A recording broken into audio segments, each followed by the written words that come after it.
민수기 15장 1절에서 21절입니다. 1절. 여호와께서 모세에게 말씀하셨습니다. 15장은 약속의 땅에 들어가게 될 이스라엘의 선민으로서의 역사가 이어지는 일종의 문맥적 가교 같은 내용입니다. 말씀의 대상도 가나안 입성을 허락받지 못한 9세대가 아닌 가나안 입성이 허락된 새 세대를 향한 것입니다. 가나안 입성을 앞두고 여러 가지 규례들을 통해서 이스라엘 자손들은 약속된 땅에 대한 소망을 가지게 되었습니다.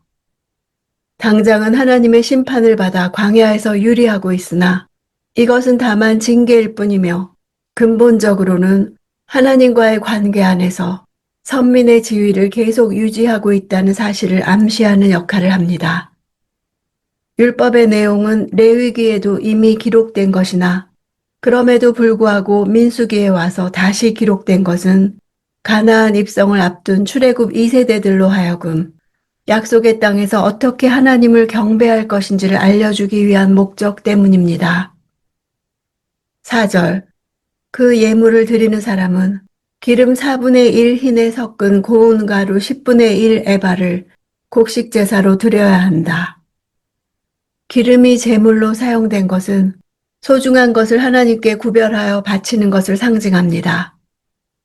이 기름은 올리브를 으깨어 얻은 기름, 즉 올리브유를 말합니다. 올리브유는 하나님께 첫 열매를 드리는 헌납물 중에서도 중요한 요소이며 11조의 대상이기도 했습니다. 흰은 작은 항아리라는 뜻으로 액체의 양을 재는 단위입니다. 4분의 1 흰은 약 0.95리터에 해당합니다. 에바는 광줄이라는 뜻으로 곡식의 양을 재는 부피 단위로 사용되었습니다. 1에바는 약 2.3리터에 해당됩니다. 5절. 그리고 번제나 희생제사로 어린 양을 드릴 때는 한 마리당 포도주 4분의 1 흰을 전제로 드려야 한다. 어린 양의 기준은 1년 이상 되었으나 3년은 안 된 양을 가리킵니다. 포도주는 전제의 제물로 쓰이며 또한 소독을 할 때나 병을 치료하기 위한 약으로 바르거나 마시기도 했습니다. 전제란 붓다라는 뜻입니다. 즉 전제는 번제물 위에 포도주를 비롯하여 독주, 물, 기름 등을 제단 주위와 제물 위에 붓는 제사였습니다. 이것은 제단 주위에 뿌려지던 번제물의 피를 보충하기 위해서였습니다. 이렇게 하는 것은 봉헌자가 그의 모든 삶을 온전히 드리는 것을 상징했습니다. 6절. 순양이면 기름 3분의 1 흰에 섞은 고운 가루 10분의 2 에바를 곡식 제사로 드리고, 고운 가루는 밀에 나달을 빻아서 곱게 간 후에 체에 쳐서 받아낸 아주 곱고 부드러운 밀가루를 가리킵니다. 따라서 이 가루는 값이 비쌌고 특별히 귀한 손님을 대접할 때에만 사용했습니다. 곡식을 고운 가루로 빻는 과정을 통해서 봉헌자는 철저히 자기를 부인한다는 뜻이 담겨 있습니다. 10절. 포도주 2분의 1 흰을 전제로 드리면 여호와께서 즐겨하시는 향기로운 화제가 될 것이다. 화제는 제물을 불로 태워드리는 제사로 제사 방법 중 하나입니다. 제사 방법은 제사장이 제물을 높이 들어올리며 드리던 거제와 제물을 흔들며 드리던 유제와 포도주나 독주를 제물에 부어드리는 전제가 있었습니다. 드린다는 표현이 계속 나오고 있는데 이 단어는 가까이 오다, 연합하다 라는 뜻입니다. 가까이 한다는 것은 평소 하나님의 뜻에 하나 될 수 있는 합당한 생활을 행하여 제물과 자신의 마음까지도 함께 하나님께 가지고 나와야 하는 것입니다. 그럴 때 제사를 드리는 자와 그 제물을 함께 흠양하시고 연합하십니다. 14절. 이방 사람이 너희와 함께 한동안만 살든지 아니면 대대로 너희 가운데 살든지 간에 그는 여호와께서 즐겨하시는 향기로운 화제를 드려야 한다. 그 사람도 너희가 하는 대로 해야만 한다. 이방 사람은 이스라엘 백성이 가나안에 정착하게 된 이후 상업적인 목적 등으로 이스라엘 가운데 머물러 사는 외국인들을 일컫는 말입니다. 이들은 비록 나그네로 살았으며 귀화하지는 않았지만 이스라엘 백성들과 같이 이스라엘 문화에 동화된 자들이었습니다. 70인역은 이들을 개종자라고 번역했습니다. 이방인들까지 이 규례를 지켜야 하는 것은 바로 이스라엘 가운데 있었던 탐욕과 불평이 이스라엘 중에 섞여 살던 이방인들로부터 시작되었기 때문입니다. 이방인들이 제사에 참여할 수 있다는 것은 그들이 여호와 신앙을 통해 이스라엘 백성들의 신앙 공동체의 일원이 되었고 하나님의 구원받은 백성이 되었다는 뜻입니다. 15절 너희나 너희 가운데 사는 이방 사람을 막론하고 회중에게는 한 가지 규례가 있을 뿐이다. 이것은 대대로 이어질 영원한 규례다.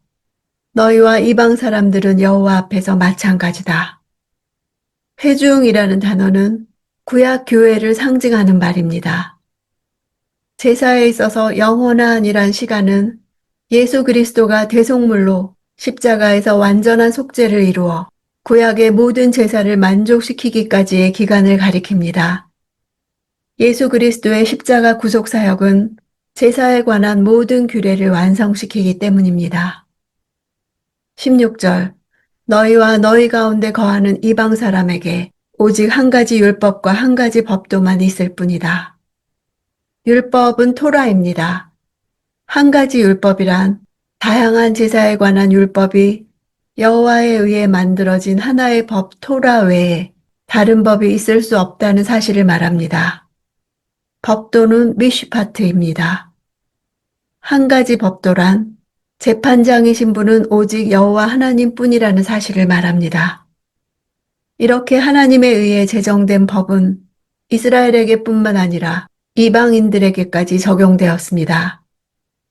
이는 이 법의 공평성을 드러내며 공정하신 하나님의 성품이 담긴 것임을 알려주는 것입니다. 하나님께서는 모든 인류가 빠짐없이 당신께 예배하며 당신의 뜻을 좇아 당신과 교제하는 삶을 살기를 원하시는 것입니다. 18절 이스라엘 백성들에게 말해 일러라. 내가 너희를 데려갈 그 땅에 들어가서 데려가다와 들어가다는 모두 같은 단어입니다. 하나님께서는 동일한 두 단어를 써서 이스라엘 백성들 스스로의 힘으로 가나안 땅에 들어갈 수가 있는 것이 아니라 오직 하나님께서 들여보내실 때에야 그들이 가나안에 들어갈 수 있음을 강조하고 있습니다. 하나님께서 이스라엘 백성들에게 그들이 가나안에서 지켜야 할 제사 규례를 제정해 주시는 것은 반드시 이스라엘 백성을 약속의 땅 가나안으로 인도하실 것이라는 자신의 뜻을 암시하시는 것입니다. 19절 그 땅에서 난 음식을 먹게 되면 여호와께 예물로 드리라. 그 땅에서 난 음식을 먹는다는 것은 가나안을 정복하고 그 땅에 거하게 되었다는 상황을 시각적으로 또한 미각적으로 현실감 있게 강조하는 표현입니다. 하나님의 이러한 말씀을 들을 때 이스라엘 백성들은 마치 그들이 이미 가나안에 들어가 가나안 땅 거민을 모두 쫓아낸 상태에서 평안히 그 땅에서 난 곡식을 먹고 있는 것처럼 느꼈을 것입니다. 이스라엘 백성들은 후일 여리고성 점령 직전에 가나안 땅의 양식을 실제로 처음 먹게 되었고 그 땅의 양식을 먹은 바로 다음 날 광야에서 내리던 만나가 그치게 되었습니다. 15장이 말하는 제물과 예물은 모두 하나님께서 이스라엘에게 가나안 땅을 주신다는 사실을 확인하는 증거들입니다. 지금 볼 수 없는 것을 미리 보게 하시는 것입니다. 이스라엘의 실패와 반역에도 불구하고 하나님은 마침내 가나안 땅을 차지하게 해주시겠다는 것입니다. 이는 신앙의 근거가 우리 자신이나 상황이 아니고 주권자 하나님께 있음을 가리킵니다. 하나님 그분 자체가 바로 우리 신앙의 근거입니다. 우리가 실패해도 그분은 여전히 우리 가운데 거하시며 약속을 지키시는 예배의 대상이십니다. 우리가 붙잡을 것은 하나님의 신실하심입니다. 하나님이 받기 원하시는 예배는 우리가 하나님과 동행하는 삶의 연장입니다. 나 자신을 거룩한 산 제사로 드리는 것입니다.